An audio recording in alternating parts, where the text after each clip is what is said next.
everybody. My name is Mark Smith. I'm the Managing Director of People to People, one of Australia's fastest growing recruitment agencies. Now, this week I'm actually here in Perth and I'm with Kim Padmore, one of the specialist recruiters here in the Perth office. And what we thought we'd do is talk a little bit about the Perth market and how different it is. So, Kim, what would you tell someone coming into the Perth market for the first time? Well, I would say that Perth's economy has always been heavily reliant on the resources industry, and whilst this is still the case, a number of other sectors are growing.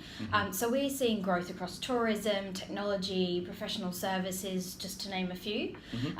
Perth's a city of 1.8 million, so there's much more to the city than just mining and engineering. Yeah, and I would definitely agree to that. A lot of people misinterpret the WA market thinking that it's mining driven, and yes, that's a big part of it, but there's certainly more to this city than mining and engineering. So what about, that's an interesting point. So how would you describe the Perth market? How's it different to the other markets across Australia? Well, we're one of the world's most isolated cities, yes, but we're also, 60% of the world's time zones.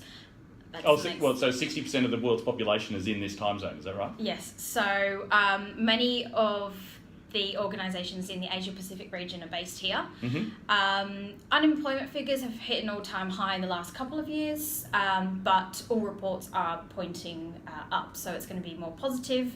The number of job ads grew by 11% in 2017, and the number of job seekers fell by 7%, so it is getting more competitive. Yeah, so there's definitely a gap there. My experience of talking to our clients here in WA is that there's definitely green shoots, and I'm very optimistic about the market here in WA. What about temping, Kim? Is that a real option for people coming into the Perth market?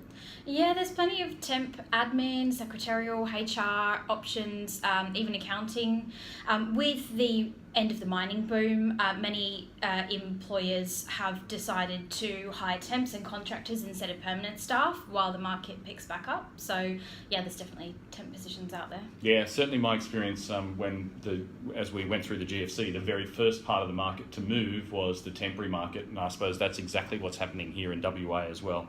So what about employers? So what should job seekers expect from employers in WA and Perth as distinct from the rest of Australia? Well, the resources industry has always paid really well.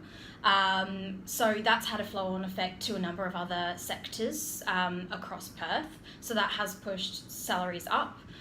Salaries are the highest in WA in many different industries, not all, but they are definitely in some areas higher compared to the rest of Australia. Yeah, that's it. It is an interesting marketplace that way. I would say to everybody, though, if you're thinking of moving to Perth, don't come to Perth thinking that you're going to get the highest salary in Australia in all the different in the different sectors, but it's certainly better in some. Well, thanks, Kim. That's great. Thank you. It's a very interesting marketplace. If you're looking to secure a position in Perth or hire the best talent in Perth, or you're coming in from overseas on a working holiday, make sure you give People to People a call, 1300 121 727. And thanks again, Kim, and we'll speak again soon. Thanks.